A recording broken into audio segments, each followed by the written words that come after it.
Welcome back. छोटी ईद की बड़ी खुशियां जारी हैं। आज अभी जिस मेरे मेहमान हैं इस वक्त जिन्होंने मुझे ज्वाइन किया है, मैं उनसे आपका तारुफ करवा दूं। सबसे पहले हमारे साथ मौजूद हैं आमिर कुरैशी साहब, बड़े अच्छे दोस्त हैं, ओवरसीज़ पाकिस्तानी को रिप्रेजेंट करते हैं, होटल मैनेजमेंट, होटल बिजनेस में, होटल लाइन में, होटल चेन में बड़ा मशहूर नाम है। और उनके साथ मौजूद हैं शेर मियां दाद, हमारे मुल्क का लेजेंड है और हमारा फ़ख्र है, म्यूज़िक की दुनिया का बड़ा नाम है, हमारे साथ मौजूद हैं। आपको भी बहुत बहुत ईद मुबारक।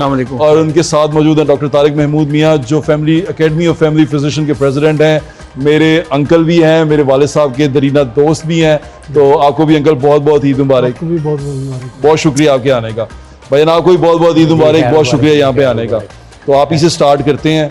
ये ईद के ऊपर होटलिंग बहुत ज़्यादा हो जाती है, तो प्रेशर तो बहुत ज़्यादा बढ़ जाता होगा रात को। ये खुशियों का प्रेशर है, तो जितना भी ज़्यादा हो उतना कम है, ठीक है। और आपको जैसे पता है, माशाल्लाह, हम chairman of Pakistan restaurants association, तो हमारा वैसे भी फ़र्ज़ बनता है कि ये पाकिस्तान की सबसे बड़ी लेबर ओरिएंटेड इकॉनमी है, ठीक है। सबसे ज़्यादा इस इकॉनमी में पार्टिसिपेट करती है ये सेक्टर। तो अच्छा, ये जो होटल बिजनेस में काम करने वाले लोग हैं, ये ईद पे छुट्टी भी नहीं लेते? नहीं, इनकी छुट्टी भी नहीं होती, यही मैं आपको बताना लगा था।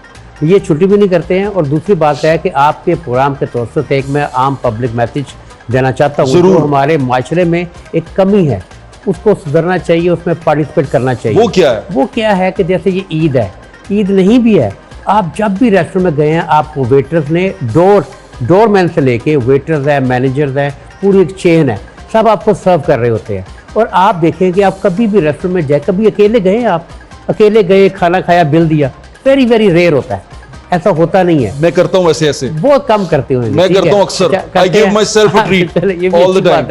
तो मेरा मकसद कहने का कि 2, 3, 4, 10, 50, 100, 200 लोग जाते हैं। अच्छा, अब बिल एक बंदा दे रहा होता है, तो ये किस किताब में लिखा हुआ कि आप जो बिल दे रहा है टिप भी वही देगा।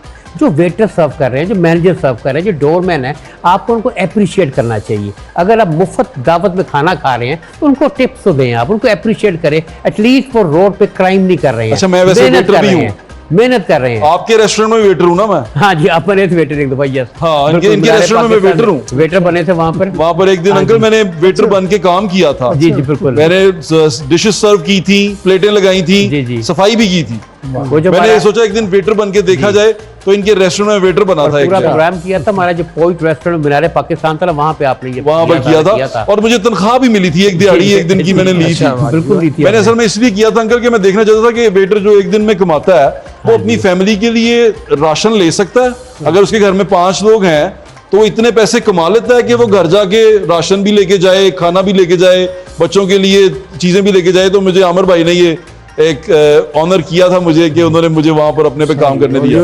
ये जो बात कर रहे हैं वैसे बड़ी अच्छी बात कर रहे हैं कि जब आप किसी को वेटर को टिप देंगे या पैसे देंगे तो वो एक तो खुश होगा, और उसका जो जरिया मुआश है अच्छा, वो उससे ज़्यादा फिर लगन से जो जितने भी लोग आते हैं उनको वो डील करेगा।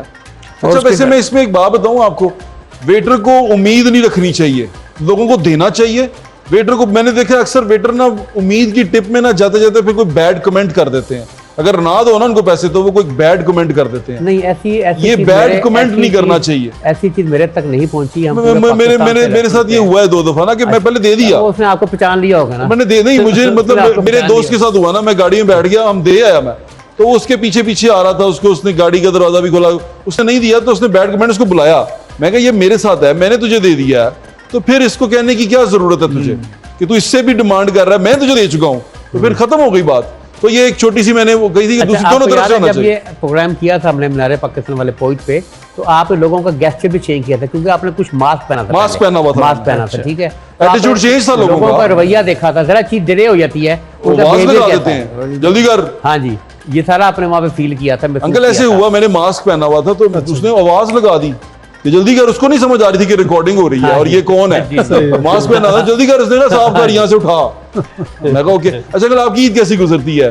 माशाल्लाह जी, बड़ी अच्छी गुजरती है और फैमिली के साथ मिलना होता है, सारे मिल बैठ के। तो लेकिन एक मैं यहाँ पे ना गलतुल आम है उसको मैं ठीक करना चाहूँगा कि लोग इसको मीठी ईद कहते हैं।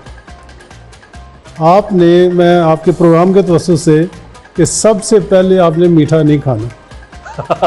बिल्कुल ठीक कह रहे हैं अंकल। इसकी रीजन ये है कि अंकल बिल्कुल ठीक है, आपका मैदा खाली होता है जब आप कार्बोहाइड्रेट्स शुरू में ले लेंगे तो आपका ब्लड शुगर बहुत ज़्यादा स्पाइक करेगा। आप पहले कोई सैलड या कोई नमकीन कलेजी वगैरह या कोई गोश्त की डिश बनाई हुई है, हर घर में पकता है, तो वो पहले ले। कीमे वाली टिक्की खा लूँ अंकल? हाँ, बिल्कुल खा ले, बिल्कुल खा ले। Thank you thank you. लेकिन ये है कि मीठे को आपने एंड पे रखना है, सैलड ज़रूर ले, ठीक है जी। वो फैट को, इसको कार्बोहाइड्रेट को ऑब्जॉर्व करने में डिले करता है। अच्छा अंकल, निहार मुंह हमने मीठा नहीं खाना? नहीं, बिल्कुल नहीं खाना, निहार मुंह मीठा नहीं खाना। निहार मुंह आप खाने के एंड पे लेंगे तो आपका स्पाइक शुगर बहुत लो होगा, लेकिन अगर शुरू में ले लेंगे, हालांकि मिकदार उतनी आपने ली, शुरू में ले लेंगे वो स्पाइक बहुत ज़्यादा करेगा, आपका इंसुलिन लेवल बढ़ जाएगा और वो आपके लिए ज़्यादा खतरनाक। ये बड़ी अच्छी बात है, नया नया ये ट्रिक है नया, मैं इसी को आजमाऊंगा आइंदा।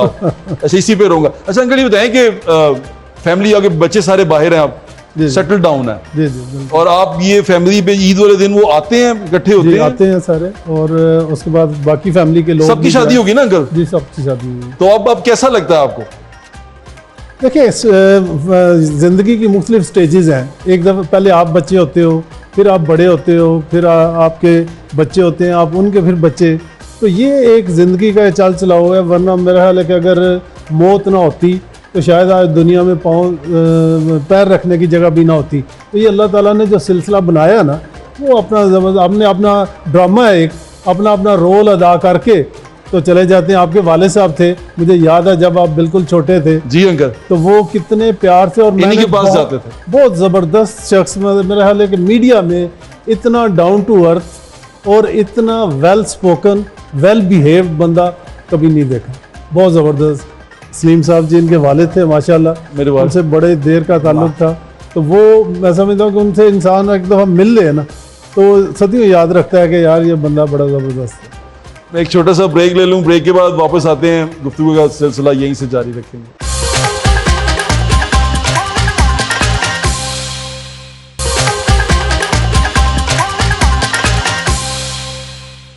Welcome back.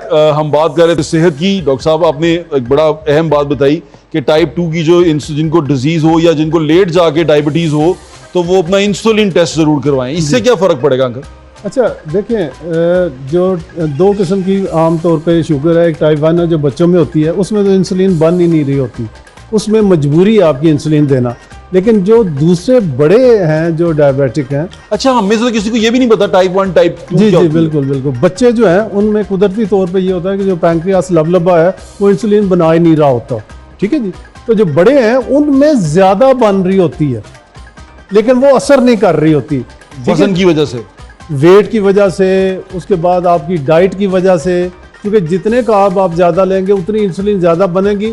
जो चीज़ जितनी ज़्यादा होगी उसकी रेजिस्टेंस डेवलप हो जाती है। जैसे लोग आमतौर पे छोटा सा गला ख़राब हुआ, एंटीबायोटिक खा लिया, उससे क्या होगा कि आपके वो जरासीम रेजिस्टेंट हो जाएंगे, आपको ज़रूरत नहीं थी उसकी, ठीक है जी। इसी तरह इंसुलिन रेजिस्टेंस डेवलप हो जाती है लोगों में, वो बाहर से धड़ाधड़ लगा रहे हैं और वो उससे क्या होगा उल्टा।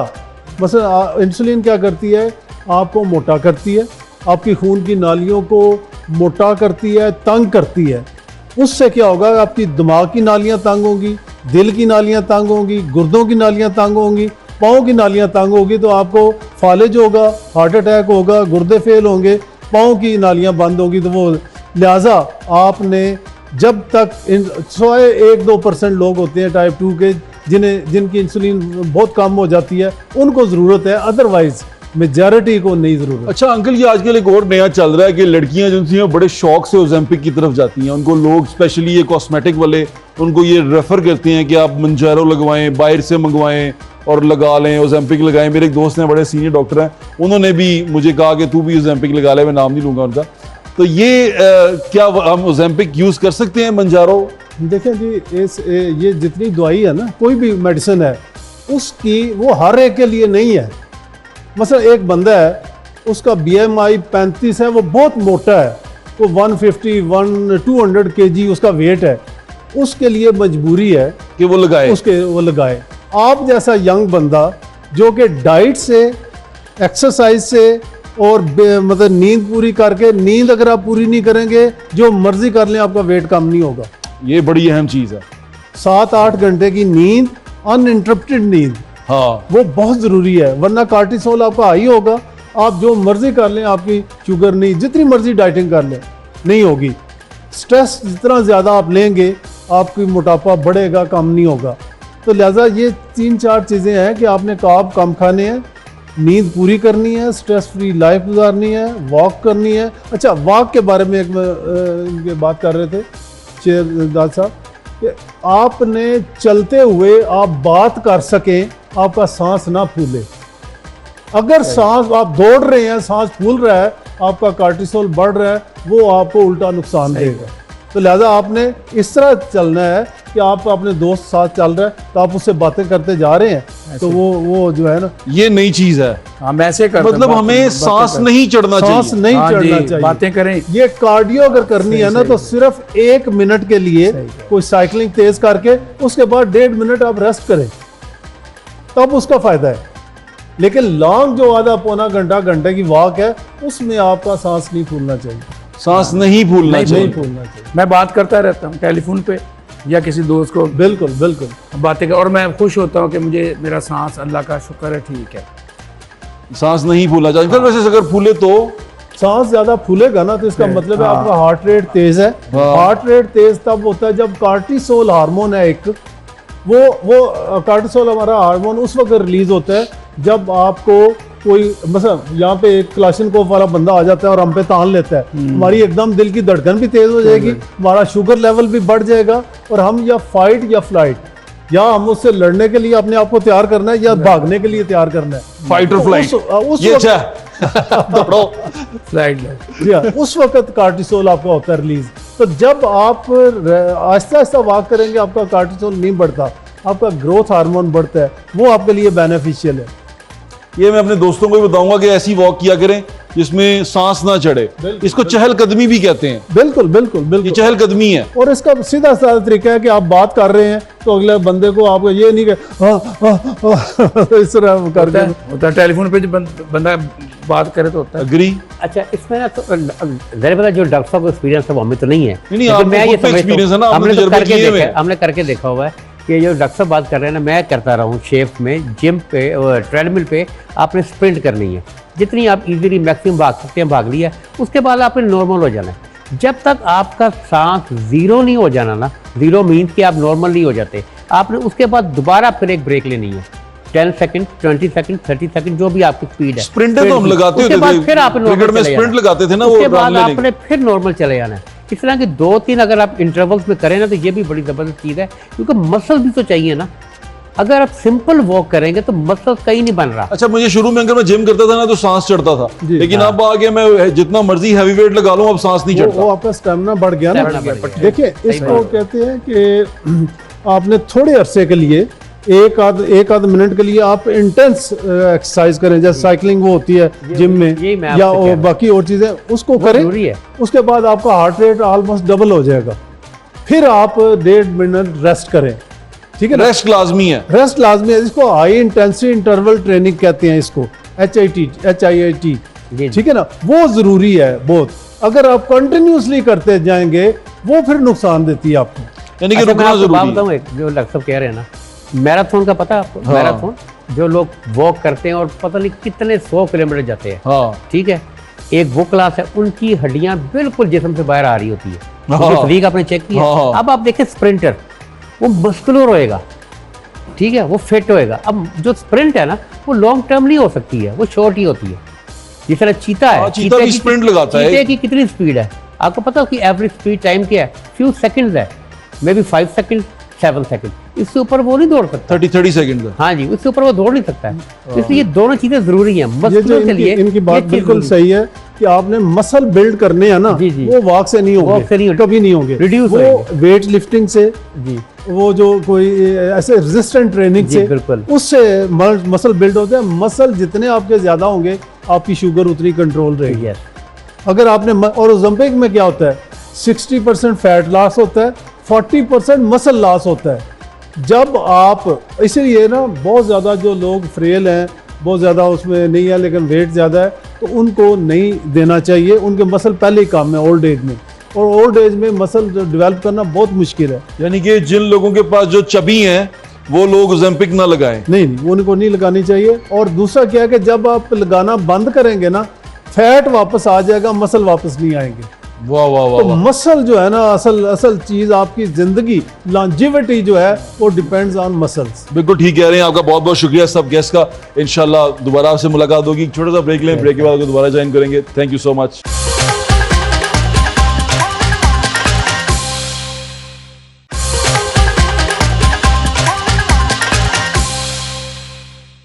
आंखों से महंगा तो कुछ भी नहीं, तेरी नजरों ने सबको ही घायल किया, तेरी नजरों ने सबको ही घायल किया। तेरे होंठों से बहती हुई ये हंसी, तेरे होंठों से बहती हुई ये हंसी, तूने जब जब दिखाई मजा आ गया।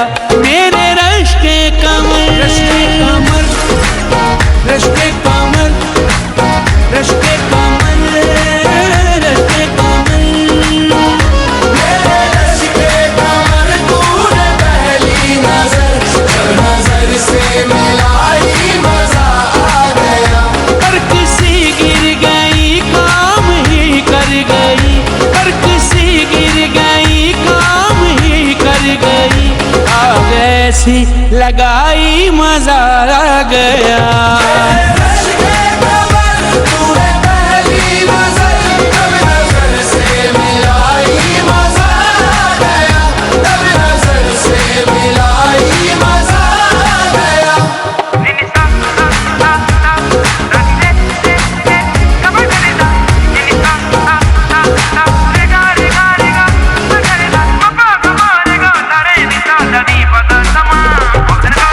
दोस्तों के दुश्मनों का यार साबित कर मुझे, मैं अगर गद्दार हूँ गद्दार साबित कर मुझे।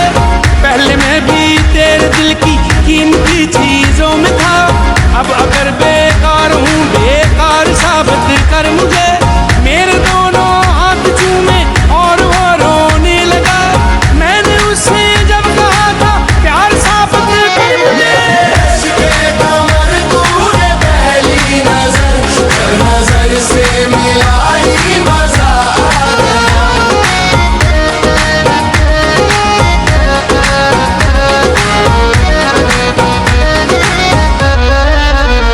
मेरा दिल है ये कोई खिलौना नहीं, टूट जाए अगर तुमने रोना नहीं, टूट जाए अगर तुमने रोना नहीं।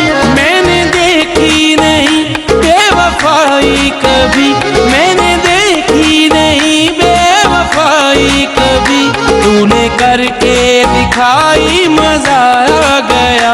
मेरे रश के कमर, रश के कमर, रश के कमर, रश के कमर, रश के कमर, मेरे रश के कमर, तूने पहली नजर से मिलाई मजा आ गया। मैं कदे पे बरसने लगी मस्तियाँ, मैं कदे पे बरसने लगी मस्तियाँ, जब घटा गिर के छाई मजा आ गया। तूने पहली नजर जब नजर से मिलाई मजा आ गया, तब नजर से मिलाई मजा आ गया।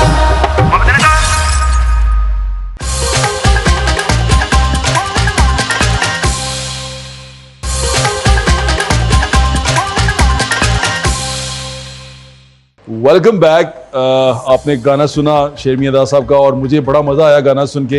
ये गाना जो है ना, ये आपको स्पेशली आपके जो आवाज़ है और ये रश्के कमर जो गाना है, ये बड़ा दूर ले जाता है बंदे को ना। इसके जो बोल है, इसकी जो शायरी है, बड़ी शानदार है। ये अभी इसकी जो अजाफी शायरी, वैसे तो ये फना बुलंदी साहब का ये कलाम है, क्या बात है। और अभी इसके जो अजाफी शायरी है, जाहिद बशीर भाई हैं, बड़े अच्छे शायर हैं यूथ के, तो वो उनसे मैंने ये लिखवाया। अच्छा, मुझे एक बात बताएं, सिंगर और कवाल में क्या फ़र्क होता है? सिंगर जो होता है वो सिर्फ जस्ट गाना गाता है, अस्थाई है, और बाकी दो अंतरे है। उसने गाना गाया। और जो कवाली है, कवाली में की सिनफ ऐसी है, इसमें आपको सबसे पहले कंपोजिशन, फिर कलाम, फिर इसकी तज़मीन, जिसको हम गिराबंदी भी कहते हैं तज़मीन। मिसाल के तौर पे तो कहते हैं मदीने चलो, चलो मदीने चलो, वहाँ पे गिरा लगती है, दुख दर्द अलम सब कटते हैं, हसनैन के सदके बढ़ते हैं, मदीने चले। तो इसको कहते हैं गिराबंदी तज़मीन। ये कवाली में ये भी होनी चाहिए, यानी डिफरेंट कलाम को आप जोड़ते जाते हैं। जोड़ते जाते हैं। जैसे मैंने सुना नुसरत साहब ने कलाम में इकबाल पढ़ा हुआ है, एक पुरानी वीडियो है 41 मिनट की एक है वो कलाम इकबाल, उन्होंने इस इकबाल का बहुत सारा कलाम जोड़ते गए हैं। वो जी जी, जोड़ते गए, मुझसे कहा जिब्राइल ने, फिर उसके बाद वो आगे चलते गए हैं, डिफरेंट बहर बनाते गए हैं। तो ये इस तरह इसको जो वो कवाली है, ये कवाली है। और इसमें आप सरगमे, इसमें क्लासिकल, इसमें आवाज़ें, फिर क्लैप, बहुत कुछ है। कुछ लोग कहते हैं कवाली शोर है, क्या ऐसा है? ना ना ना ना, कवाली तो रूह की ग़ज़ा है और लोग सुनते हैं, महसूस, ये कवाली ही हो रही है सारी।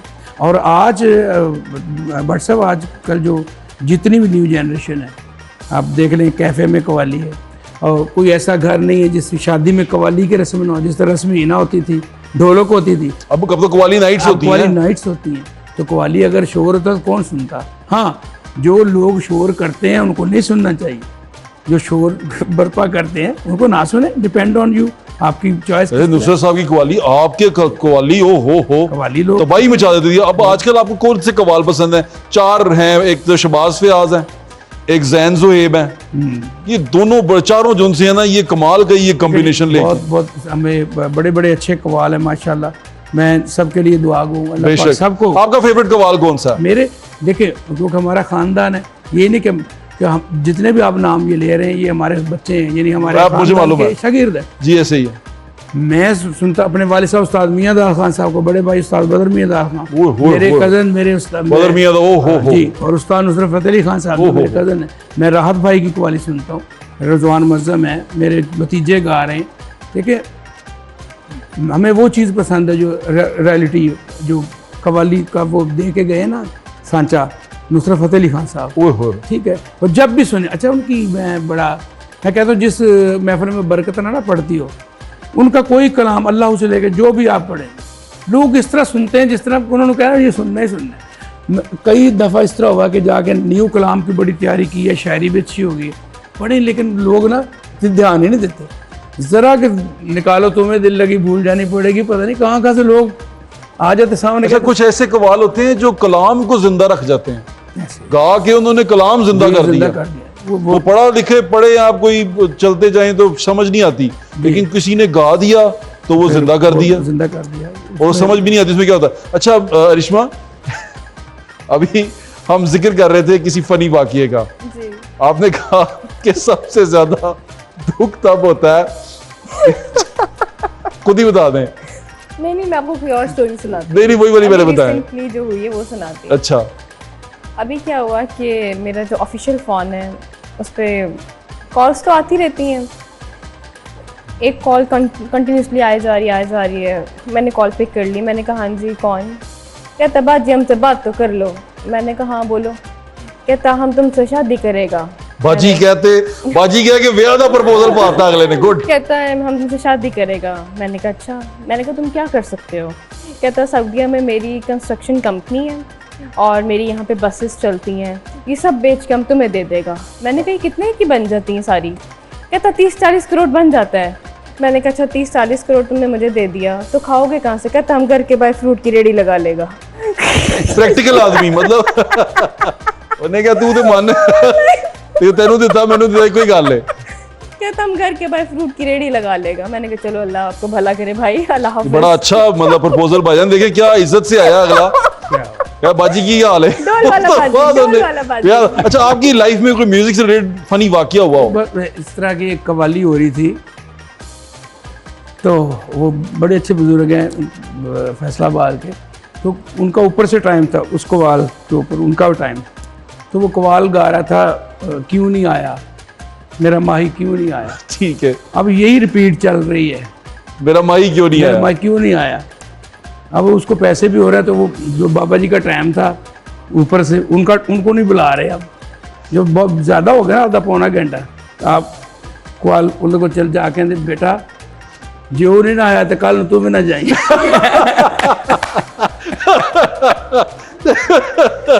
मैं कहा शायद होगा कितनी देर का आया तेरे नजर ही नहीं आ रहा।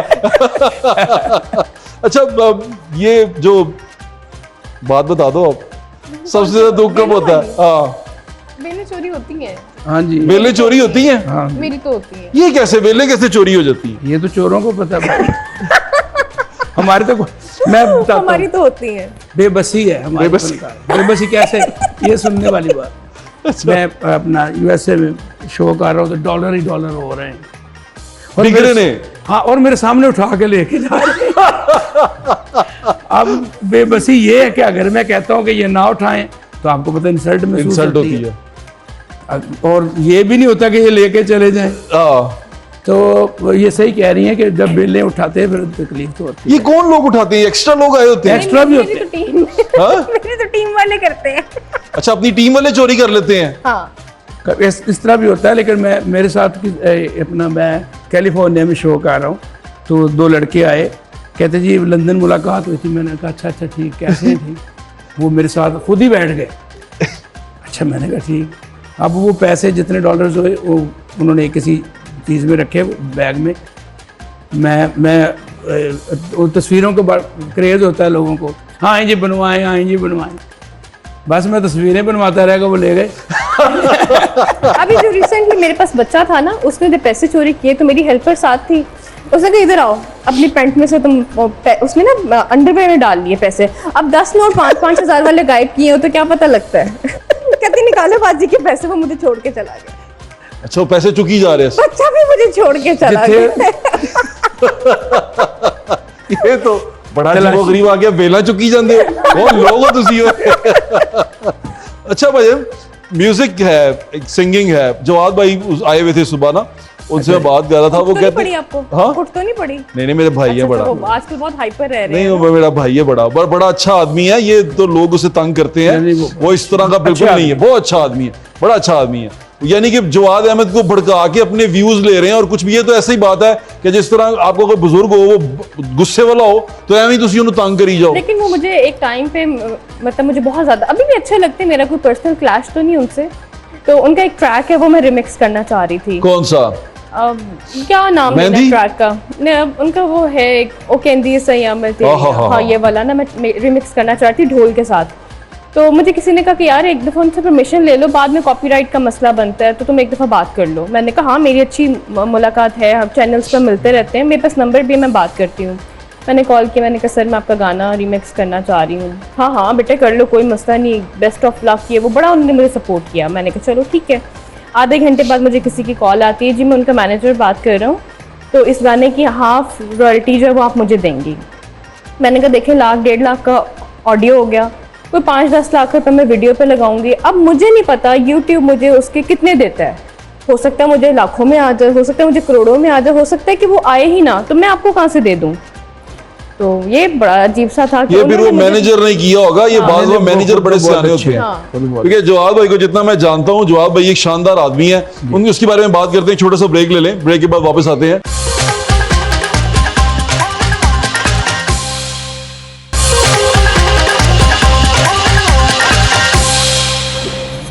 एक दिन लेट हो जाए। Welcome back. मैं बातें कर रहा था उनके साथ। छोटी ईद की बड़ी खुशियां आपको बहुत बहुत मुबारक हों।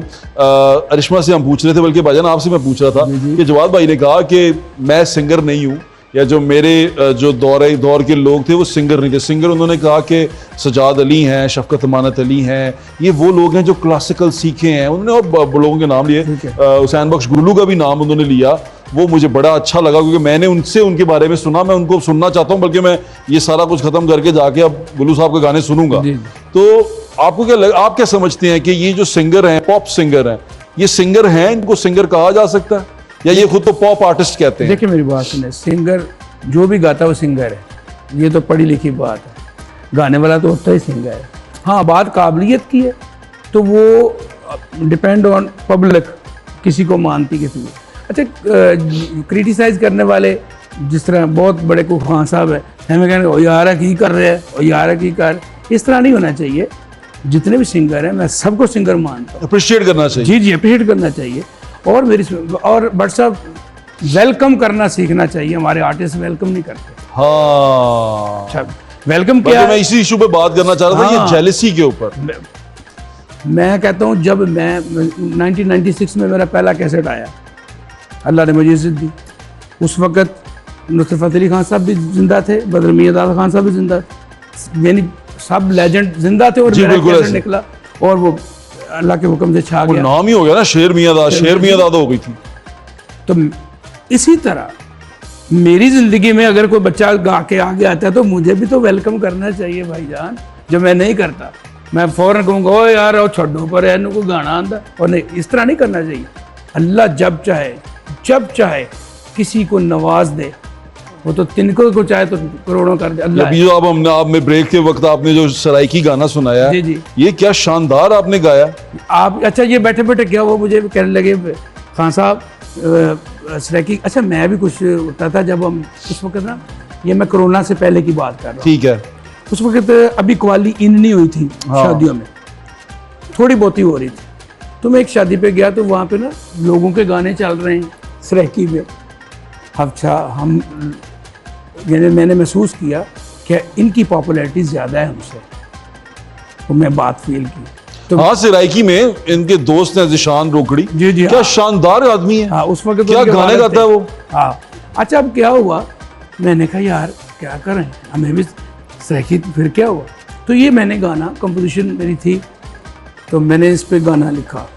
गाना भी खुद लिखा आपने जी, ये? गाना खुद लिखा, और ऐसे आया जिस तरह ढोले नू काला सूर सुन लगे, जो मेरा ढोला बड़ा सोना ये जाना क्यों होना, बड़ा कहना तो डाडा कह दिया वो सराइकी। जब हो गया तो ये पड़ा रहा, तो मुझे अजीम लड़का है रिकॉर्डिस्ट कैसन गुड्डू भाई कहने खान साहब का वीडियो कॉल लो, मैं कहा मैं तो नहीं करता, कहते क्यों, और मैं कहा मैं मॉडलों के नाल मैंने नहीं आना, नहीं कहते खान साहब आप साथ ना आइएगा, लेकिन आप एक दफ़ा ट्राई तो करें। खैर हो गया, मैं एक शॉट बस मैंने दिया, उसके बाद मैं घर चला गया। वेरी नेक्स्ट डे कि वो पता चला कि वो मिलियन क्रॉस कर गया, उसके बाद 10 मिलियन क्रॉस। सराइकी बहुत पसंद करती है दुनिया, अच्छा फिर बहुत पसंद करती है, बट साहब फिर लोग मुझे ना सिंगर समझ के बुलाने लगे कवाली पे, कि वो ढोले ने काला सूट जिन्होंने पढ़ा है उनको बुलाएं। अच्छा मैं जब उधर जाऊँ तो मेरे आगे मुझे बड़ा अच्छा लगा यार, अब साउंड सिस्टम में मेरा गाना बजता है। तो फिर मैंने किया बहुत है यार बना के की करने, यार एक कोई होवे तो चंगा होवे, ये भी सराइकी लिखा। ये भी सराइकी लिखा, वो भी चल गया। अच्छा, इसकी वजह क्या है? सराइकी के लोग जिनसे हैं वो म्यूजिक पसंद, जैसे सराइकी के हमारे जो हैं अताउल्लाह ईसा खेलवी साहब, जी। अताउल्लाह ईसा खेलवी साहब भी एक लेजेंड है, बिल्कुल। और सराइकी गाने, और उनके गाने भी मतलब वो पंजाबी लोग भी सुनते हैं, सारे सुनते हैं। सराइकी के लोगों का टेस्ट बड़ा अच्छा है म्यूजिक में। क्यों? उसकी रीज़न ये है, एक तो उनका रिदम बड़ा अच्छा होता है, जिसमें आप लगा दे गाना तो झूमने को दिल चाहता है, म्यूजिक रिदम। दूसरा स्लीज बहुत होता है जो जल्दी समझ में आ जाता है, वो हमेशा कमर्शियलिज्म। और सराइकी थोड़ी मिठी भी है, मिठी है, और डाडा सोना मेडा ढोला, तो ये चीज़ें जो ना बड़ा दिल को कैच करती हैं। बिल्कुल ठीक है। आपको सराइकी इंडस्ट्री में जब आपने काम किया, आपने उसके साथ एक वीडियो भी किया जिशान रोकड़ी साहब के साथ, और एक सॉन्ग भी किया, ऐसा ही है ना? अभी भी 3 सॉन्ग्स किए हैं। अभी भी 3 सॉन्ग्स किए हैं। सराइकी इंडस्ट्री बहुत बूम कर रही है, यानी कि मुझे ऐसा लगता है कि इसमें बड़ा पोटेंशियल है। बेसिकली जिशान को अपना सॉन्ग बनाकर उसको लॉन्च करके सोशल मीडिया को उसने अच्छे से कैप्चर किया हुआ है। उसको पता है कि मैंने क्या चीज़ किस वक्त डालनी है, क्या चीज़ किस तरह से बनानी है, तो वो हर चीज़ को अंडरस्टैंड करके। मुझे याद है जिशान को सुना आपने? जिशान को, जी, जिशान रोकड़ी को सुना आपने? उसके शुरू में वो बड़े अजीब से बाल बना के आता था ना, लेकिन अब उसने अपने आप को ग्रूम भी किया उसी तरह। मुझे इत्तेफाक हुआ है एक लाइव सुनने का, एक शादी पे उसको, हम शेखपुरे में थे, मेरे दोस्त हैं, उन्होंने शादी पे बुलाया हुआ था उसको, तो मुझे लाइव सुनने का इत्तेफाक हुआ है। वो बड़ा शानदार गाता है, वो भी उसका भाई भी, कि दिल करता है कि बंदा सुने इनको, बैठ के इसका म्यूजिक सुने, और उसका म्यूजिक मीठा भी है, यानी कि उसकी आवाज भी अच्छी है और उसको गाना भी आता है। तो मुझे ये सराइकी साइड पे अगर मैं देखूं तो ये लोग बड़ा अच्छा गाना गाते हैं।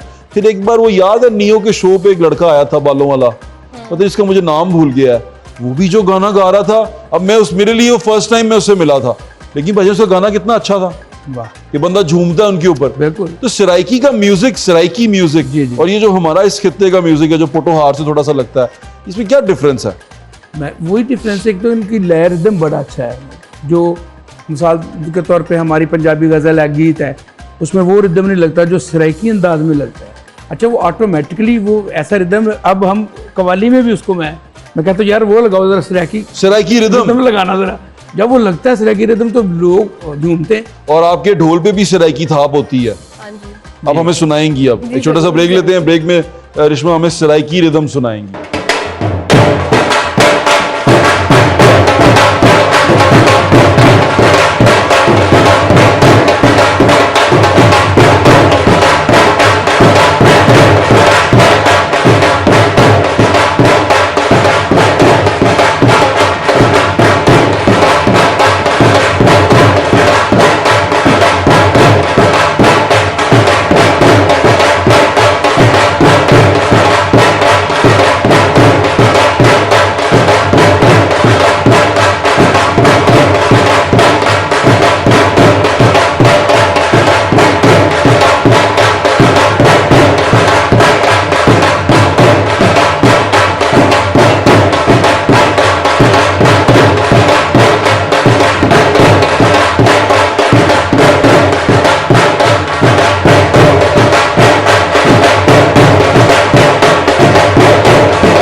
मेरा ढोला डाडा सोना ये दे जया ना कोई होना, मेरा ढोला डाडा सोना ये दे जया ना कोई होना, असी रावां च खलोइए ओदी तक ना पवे, ढोले नू काला सूट सोना लगे, ढोले नू काला सूट सोना लगे, ढोले नू काला सूट सोना लगे, ढोले नू काला सूट सोना लगे।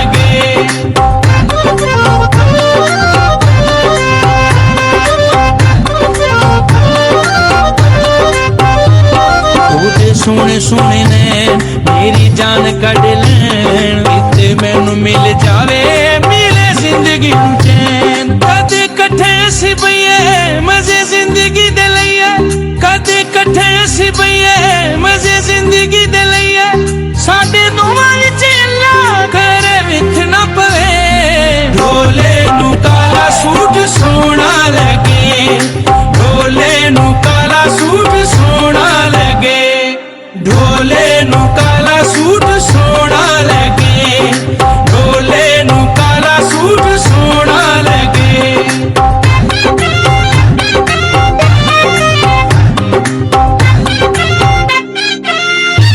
ढोला बड़ा मगरूर साडा दिल मजबूर, ओनू जिंदगी दा साथी ए बनाउणा मैं जरूर, अल्लाह वक्त ले आवे किते मेरा बन जावे, अल्लाह वक्त ले आवे किते मेरा बन जावे, मेरा ढोला मेरी अखियां दे सामने रवे, ढोले नू काला सूट सोना ढोले नु काला सूट सोना लगे ढोले नु काला सूट सोना लगे ढोले नु काला सूट सोना लगे मेरा ढोला डाडा सोना ये दे जया ना कोई होना मेरा ढोला डाडा सोना ये दे जया ना कोई होना असी रावां च खलोइए ओदी तक ना पवे ढोले नु काला सूट सोना लगे ढोले नु काला सूट सोना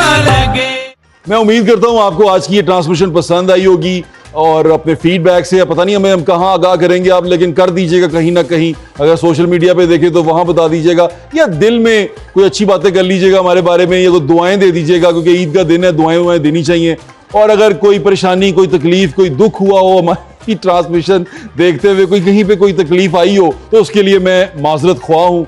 यही कर सकता हूँ मैं कि आपसे सॉरी कर लूँ और आप मुझे माफ़ कर दें, और यही एक अच्छा तरीका है उन लोगों को भी माफ़ करने का जिनको आपको माफ़ करना चाहिए। देखें, मैं हमेशा ये कहता हूँ कि हम खुद माफ़ी के तलबगार होते हैं अल्लाह ताला की बारगाह में कि अल्लाह या अल्लाह हमें माफ़ कर दे। सबसे अहम चीज़ यही होती है कि या अल्लाह हमें माफ़ कर दे। जब अल्लाह हमें मौका दे माफ़ करने का, तो भी हमें भी माफ़ कर देना चाहिए। ये बड़े अच्छा तरीका है कि अल्लाह ताला आपको मौका दे रहा है किसी को माफ़ करने का, तो माफ़ करें, दरगुजर करें, आगे बढ़ें, चीज़ों को भूल जाएं। कोई किसी से परेशानी, किसी से दुख हो, अगर वो आपसे माफ़ी मांग ले तो भूल जाएं और आगे बढ़ें, कदम आगे बढ़ाएं। ज़िंदगी इसी का नाम है, ये चलती रहनी चाहिए। खुशियाँ बांटते रहा करें, अगर दुख मिले तो दिल में दबा लिया करें और अल्लाह ताला से दुआ किया करें कि या अल्लाह मेरे हक में बेहतर करो चीज़ों को। अपना ख्याल रखें, मुझे इंशाल्लाह फिर मुलाकात होगी। अल्लाह हाफ़िज़। पाकिस्तान जिंदाबाद।